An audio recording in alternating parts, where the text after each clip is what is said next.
Some stories don't start with monsters or killers hiding in the dark. Some stories begin with something far worse, a moment so ordinary that no one notices the darkness closing in until it's already too late. This is one of those stories, a real American case that feels impossible because what vanished was a 2-year-old child. A child who was there 1 second and gone the next, without a sound, without a trace, without a single footprint in the dirt. This is the disappearance of Dior Kunz Jr., a case so disturbing that investigators still argue whether it was an accident or something far darker. It was July 10th, 2015, a warm summer afternoon in the mountains of Idaho. Open skies, clear air, pine trees stretching for miles. It was the kind of place families choose for peace, not horror. 2-year-old Dior was on a camping trip with his mother, his father, his great-grandfather, and a friend of the family. Nothing unusual, nothing dangerous, just a small camp next to a creek deep in the wilderness. The parents said Dior was happy, laughing, running around, throwing rocks into the water. The perfect day. And then, in less than 10 minutes, everything collapsed. According to the parents, they left Dior with his great-grandfather while they walked a short distance to check out a fishing spot. It wasn't far. They could still see the camp. But when they returned, the old man looked confused. He thought the child was with them. They thought the child was with him. And that was the moment, the exact second, they realized no one knew where Dior was. Panic hit instantly. They screamed his name. They ran around the campsite. They checked the creek, the rocks, the bushes, every shadow that could hide a child. Nothing. No sound of crying, no footprints leading away, no drag marks, no disturbed soil. Nothing that showed a child had ever walked out of the camp. Within an hour, search and rescue teams arrived. Then helicopters, then dogs, then drones. More than 150 people covered the mountain. A 2-year-old child cannot survive long alone in the wilderness. They don't walk far. They don't hide. They don't stay silent when scared. And yet, for days, searchers found nothing. No clothing, no toy, no diaper, no hair, not even a thread from the boy's tiny shirt. Dogs followed the scent from the camp for a few meters, and then the scent dropped off a cliff. Not literally, but as if the child had ceased to exist. Search teams said this almost never happens. There is always some sign, always something. But this time, the mountain kept its secrets. Investigators began to question the only remaining explanation. What if Dior was never lost, but taken? But by who? The campsite was isolated, 45 minutes from the nearest town. No cars were seen, no strangers, nothing suspicious. Unless the danger was inside the camp. For months, the investigators focused on the parents. Their stories didn't always match. Timelines changed, statements shifted. Tiny inconsistencies started looking much bigger. But there was no proof, no confession, No physical evidence of harm. Just theories, just darkness. Just questions with no answers. Some believe Dior wandered into the creek and the current carried him away. But the water was shallow. Searchers checked every inch. Some believe a wild animal took him, but there were no tracks, no drag marks, no blood, and animals don't erase footprints. Others believe someone at the campsite knows more than they admitted. But without evidence, everything remains shadows. His tiny boots were never found. His clothing never surfaced. Not a single bone was recovered. How does a child simply disappear from a place where disappearance should be impossible? Investigators, after years of work, were forced to consider a chilling possibility. Maybe Dior Kunz Jr. never walked away. Maybe someone carried him away. Or worse, maybe he never left the camp alive. To this day, 9 long years later, no one knows the truth. The parents still claim their innocence. The investigators still insist that something was hidden. And somewhere in the mountains of Idaho, there's a silence that still holds the answer. If you want more real cases like this, subscribe to ShadowPulse. Some stories aren't just mysteries, they're warnings. He never believed a place could hold on to people, that walls could trap fear, the way lungs trap breath, or that something forgotten could wait in the dark for the next person who walked through its doors. But that was before the winter of 2022. Before I learned that some buildings don't stay empty, and some shadows aren't created by the light, but by whatever is standing behind it. This isn't a legend. It isn't a campfire tale. It's something that happened to me in a town I never meant to visit, and a hotel I will never return to. I was traveling for work, repairing electrical systems in old municipal buildings.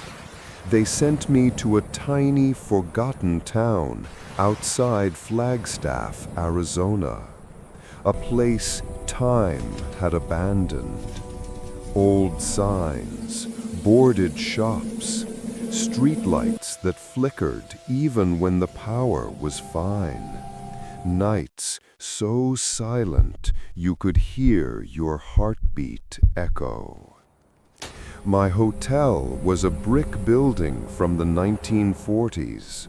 3 floors, no elevator, just narrow hallways, peeling wallpaper, and a smell like old paper and cold dust.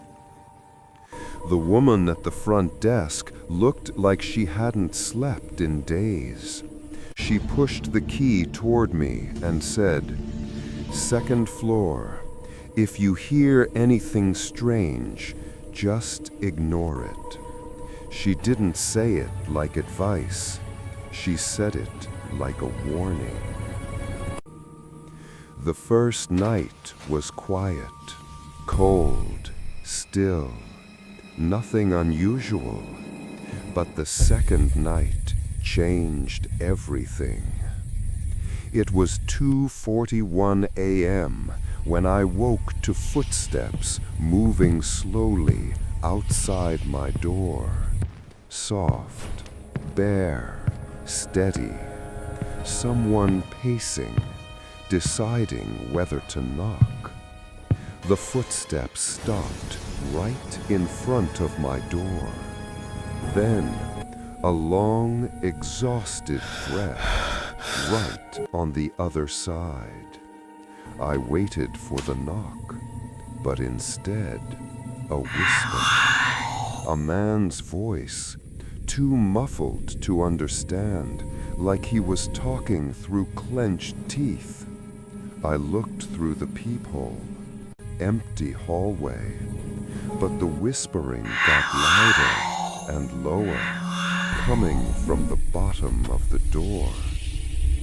I knelt, put my ear against the crack, and heard it clearly. Let me back in. Not let me in, not open the door. No, no. Let me back in, as if he thought he had already been inside. I grabbed the room phone with shaking hands and called the front desk. Before they answered, the lights flickered once, twice, then everything died. Total darkness, silence thicker than the dark. I turned on my phone's flashlight and opened the door. The hall was empty, but on the carpet, wet footprints, bare feet, leading from the far end straight to my door, and stopping there. And for a second, I felt something brush past my leg, cold, weightless, like a hand made of air trying to find its way back inside. The third night was worse. I woke at 3:09 a.m. to freezing cold. My breath fogged the air. Then my phone vibrated. Front desk. Are you okay in there? I hadn't called them. We got a noise complaint. Someone heard shouting from your room. I hadn't made a sound. Then another message. Sir, are you alone? Before I could answer, 3 taps on the window. Slow, deliberate, too precise to be the wind. My room was on the 2nd floor, no balcony, no ledge. I turned toward the window, and in the reflection, I saw something behind me. A shape, pale, bent, standing in the bathroom doorway. I spun around. Nothing. But the bathroom light was suddenly on. I hadn't touched it. The door was slightly open. Inside, someone was breathing. Slow, steady, patient, like they had been waiting for hours. I raised my phone's flashlight and pushed the door open. Instantly, every light in the room went out again. Blackness swallowed everything. Then, from the shower, a whisper. You left me outside. I stumbled backward, tripping over the dresser. The lights snapped on. The bathroom was empty, dry, silent. But on the mirror, a wet handprint, dragged downward, as if someone had pressed their face against the glass and slid slowly to the floor. And for a moment, I smelled something foul, like wet earth and decay, like something had crawled out of the ground and followed me into that room. The smell faded, but the cold clung to my skin like fingers. And somewhere inside that silence, I swear I heard it breathing with me, matching my inhale, my exhale, as if waiting for me to look back. I grabbed my things and ran to the front desk. The woman looked at me like she already knew why I was there. "You were in room 212, weren't you?" I nodded. She sighed. "He keeps coming back to that room. She told me a man died there in 1994, locked himself in the bathroom. Security tried to break in while he screamed, 'Don't let them in! Don't let them in!' When they finally got inside, he was dead." I whispered, "Why does he knock? Why does he whisper?" She said, "He thinks someone locked him out. He doesn't understand he's dead." And the worst part is, I don't think he followed me from that hotel. I think he followed anyone who ever opened the door to listen. I left that hotel and never went back. But sometimes when the house is quiet and I'm half asleep, I hear it again. 3 slow knocks on the door, the window, the bathroom. Always the same voice. "Let me back in." And I still wonder, what would have happened if I had opened that door? If you want more true horror stories like this, stories that happened to real people, subscribe to ShadowPulse. Because the scariest moments aren't in legends, but in the nights you thought you were safe. There are places that don't want you inside. Rooms that remember. Rooms that breathe. In 2017, a real missing person case in Ohio shook investigators. A boy vanished inside his own bedroom, and the only thing left behind was the sound of someone whispering his name from the walls. Night 1. Ethan, 15 years old, newly moved into a suburban house. Nothing special, except one room no one used, his bedroom. From the first night, he noticed it. Not ghosts, not shadows. A sound, like someone breathing through the walls. Slow, wet, too close. He ignored it. New house, old pipes, right? But the breathing got louder whenever he turned off the lights. Night 3. Ethan recorded the sound with his phone. When he listened back, a voice whispered, "Stay." He told his mom. Everything's going She to be laughed. okay. "You're just nervous, sweetheart." But his dog refused to enter the room, just stood at the door, growling. Animals know. They always know. Night 6, 2:47 a.m. He woke up to scratching, not outside, inside the walls. Slow, dragging, clawing its way closer. Ethan froze. Then a voice right next to his ear. Close whisper. "Let me out." He screamed. Parents rushed in. Nothing. Silence. Except his recording, which was still playing, but reversed. The whisper replayed. "Let me in." Final night.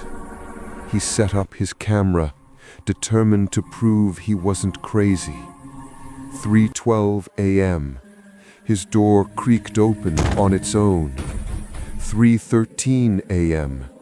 The wallpaper began to move, as if someone was pushing from inside. Then, something stepped out. Not visible fully, just a shape. Human height, wrong joints, wet footsteps. The video ended with Ethan whispering, "It's behind me." He disappeared. Window locked, door untouched, no struggle. Only thing left was the video. Authorities sealed the room, house abandoned. To this day, neighbors say at night you can still hear someone inside whispering, "Let me in."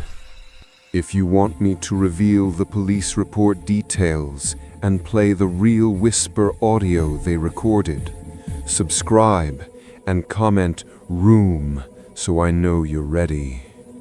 And don't sleep with your wall next to your head tonight. They say if you ever hear your own voice coming from somewhere you didn't speak, don't reply. Because the moment you answer, it knows which one of you is real. It started simple. Little sounds, footsteps, breathing where there shouldn't be breathing. I thought I was tired, stressed, losing it. Then one night, it whispered my name, my voice, perfectly. Same breath, same tiny tremble I get when I'm afraid. I froze. Everything went silent. I checked my hallway camera, and there I was, standing outside my bedroom door, head tilted, like I was listening. But I was still in bed, watching myself on the screen. Only the face wasn't right. The eyes were empty. The smile too wide, like something wearing a stolen face. Let me in. I locked my door, but I still heard it breathing outside. Soft feet dragging, fingers scratching the wood, like it was impatient. Then my phone buzzed, a message from my own number. "You don't deserve your voice." I didn't sleep. I sat against the door, listening to it breathing like it was practicing being me. Next morning, I opened the door. Long claw marks in the wood, my hand shape, my fingernails, and one word carved deep: soon. So listen carefully. If you ever hear yourself call your name from the dark, don't answer, because it's learning your voice. And once it sounds exactly like you, you won't even know if you're the original anymore.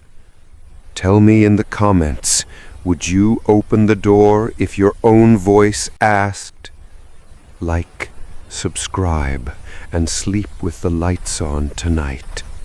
Something out there might be practicing your voice. If you ever see a woman standing in the middle of the road, pale, with long wet hair, don't stop. Don't look back. And for God's sake, don't open your door, because I did, and she followed me home. It was 2:47 a.m. I was driving back from my night shift, exhausted, half awake. The road was empty, quiet, too quiet. Then I saw her, standing there, white dress, soaked, hair covering her face, feet bare and bleeding on the asphalt. I hit the brakes so hard the car shook. "Miss, are you okay?" No answer. She slowly lifted her head. Her eyes were completely black. No eyelids, just darkness. smiled. Not human. Too wide, too slow, like her skin was stretching. I froze. Then she turned her head, fully sideways. Bone cracking. Her neck twisted like a rope. Suddenly she screamed, not human, not animal, a sound like metal scraping bone. Lights flickered. Radio died. Engine stopped. She was suddenly at my window, closer than a blink. Tap, tap, tap. Her nails scraping the glass. Let me in. My hand shook. I couldn't move. Then a voice behind me whispered, inside the car, "Go." The engine roared to life by itself. I hit the gas. Didn't look back. Didn't breathe. I made it home shaking. Locked the doors. Sat in silence. My phone vibrated. Unknown number. One message. You left me on the road. And now, every night since, I hear tapping from outside my door. Tap, tap, tap. And a voice, "Let me in." If you're watching this at night and you hear tapping, don't open the door. If you want more true horror stories like this, subscribe. Leave a comment saying, "I'm not opening the door." Don't drive alone after midnight. What if every secret you've ever had could whisper back to you? Imagine moving into a new apartment only to discover it knows you and it's watching you.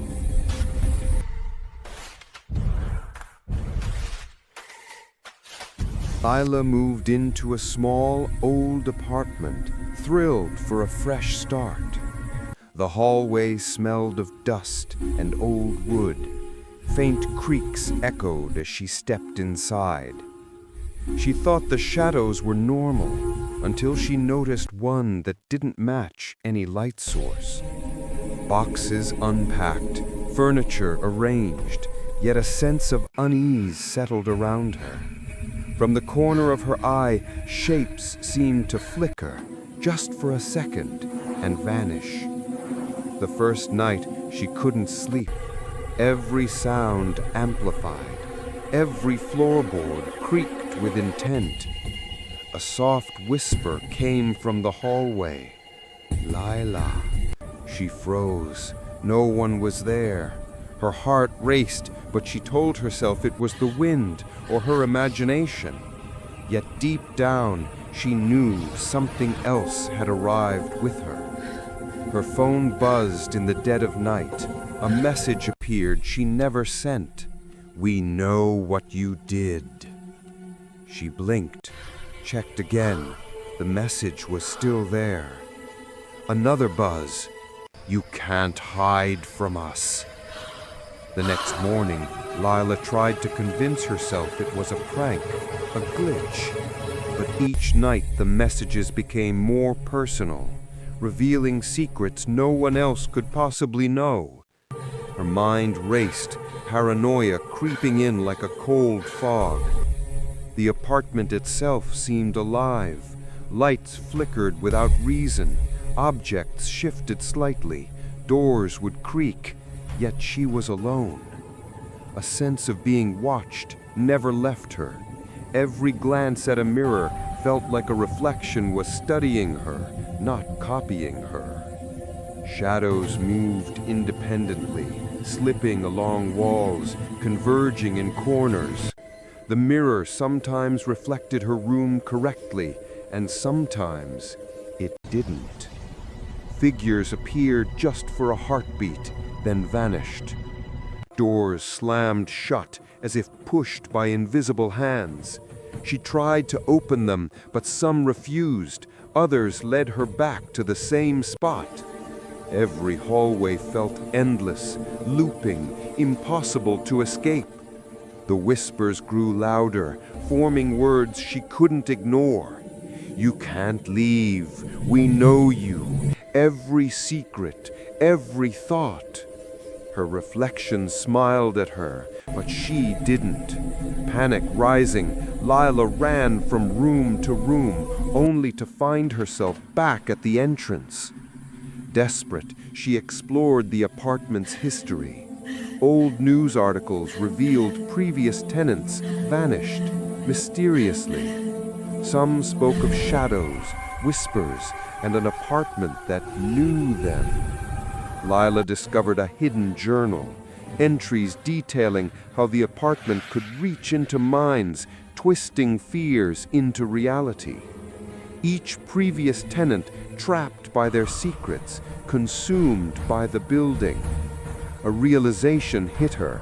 It wasn't random. It wasn't random. The apartment knew her too, everything, and it was patient, waiting. The shadows surrounded her fully now, moving with purpose. Her phone buzzed again. "Stay, forever." She screamed, but the sound didn't echo. It felt swallowed by the walls. Mirrors reflected versions of her, twisted, mocking, alive. Whispers overlapping. "You cannot leave. Your secrets are ours." The apartment's presence was suffocating, almost sentient. Lila tried to flee, doors looping endlessly, hallways stretching like shadows of reality itself. Every turn led back, each step echoed in unnatural rhythm. The messages appeared on every surface, walls, mirrors, even the floor. "You will stay with us forever." Fear consumed her, and rational thoughts slipped away. A final whisper, soft but omnipresent. "Welcome home, Lila." The shadows enveloped her completely. Do you think you can survive this horror? Subscribe if you dare, or you might be the next to hear the whispers. People always say the scariest stories are the ones that come from empty places. Roads with no names, houses with no neighbors, and nights where you can hear your own heartbeat louder than the wind. This story comes from a man who never believed in supernatural things, never believed in spirits or shadows or anything that hides behind glass, until the night something tapped on his window. His name was Andrew, 26 years old, quiet, introverted, the type who avoided trouble. He had just moved into a small rental cabin deep in northern Maine, a place surrounded by pine trees so tall they swallowed the sky. Andrew liked isolation. He said the silence made him feel calm, but silence can turn into something else when you're truly alone. His first night there was peaceful. He unpacked, cooked dinner, watched the snow fall outside. But at 2:47 a.m., he woke up. Not because of a sound, but because of a feeling. A cold, heavy pressure on his chest, like someone was standing over him, watching. When he opened his eyes, the room was empty. The cabin was silent. He brushed it off, went back to sleep. The second night, the same feeling returned. 2:47 a.m., exactly the same minute. A pressure, a chill, a sense he wasn't alone. He checked every corner of the cabin. Nothing. Just the wind and the whisper of branches scratching the roof. But the third night, that's when the tapping started. Light, slow, rhythmic. Tap, tap, tap. Andrew sat up in bed, heart hammering. He turned his head slowly toward the window across the room. At first, nothing, just darkness outside, the forest swallowing the moonlight. Then the tapping came again. Tap, tap. But this time, it was coming from the other window, the one right beside his bed. He didn't move, didn't breathe, just listened. Tap, tap, tap. He forced himself to look, and there, pressed against the glass, was the outline of a hand. Not a normal hand. Too long, too thin, fingers bending in ways that didn't look human. Andrew froze, paralyzed. The hand slowly downward, leaving a smear on the glass, and then disappeared. He didn't sleep that night. The next morning, he went outside, determined to find footprints, anything to prove someone had been there. But the snow around the cabin was untouched, perfect, smooth, untouched. Not a single print, not even his own. It was as if something had hovered outside the window without touching the ground. That night, Andrew stayed awake, lights off, phone in hand, listening. At 2:47 a.m., right on time, the tapping returned. But this time, it wasn't on the window. It was on the wall, right behind his head. Slow, quiet, deliberate. Tap, tap, tap. The sound moved from the wall to the ceiling to the far corner of the cabin, like something crawling just out of sight. Andrew whispered to himself, "Not real, not real, not real." But the tapping grew louder, more aggressive. Then it stopped, completely. The silence was worse than the sound. Dark whisper tone. Andrew slowly raised his phone to use the flashlight, but before he could turn it on, he heard breathing right behind him. Slow, wet, raspy breathing, less than a meter away. He didn't turn around, couldn't. His body refused to move. The breathing got closer, closer, until it reached his ear. And then, in a voice that wasn't human, wasn't animal, wasn't anything he had ever heard, a whisper crawled into his brain. "I've been waiting for you." Andrew ran, didn't grab shoes, didn't grab his keys, just bolted out the cabin door into the freezing night. He didn't stop until he reached the main road, didn't stop until a passing truck driver picked him up and called the police. When officers went to check the cabin, they didn't find anyone, but they found something else. On the window beside the bed, the glass wasn't cracked. It wasn't broken, but embedded inside the surface, as if burned into it, was the faint outline of a hand. Long, thin, impossibly stretched. It couldn't be removed, couldn't be cleaned. To this day, the landlord says the handpoint is still there, no matter what he tries.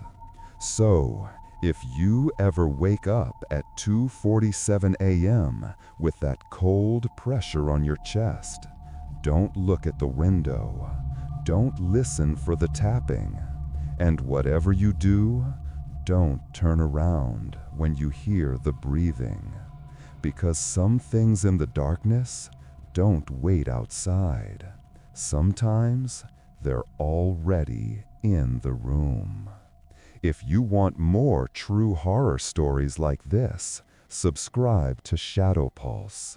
Some shadows don't follow you, they find you.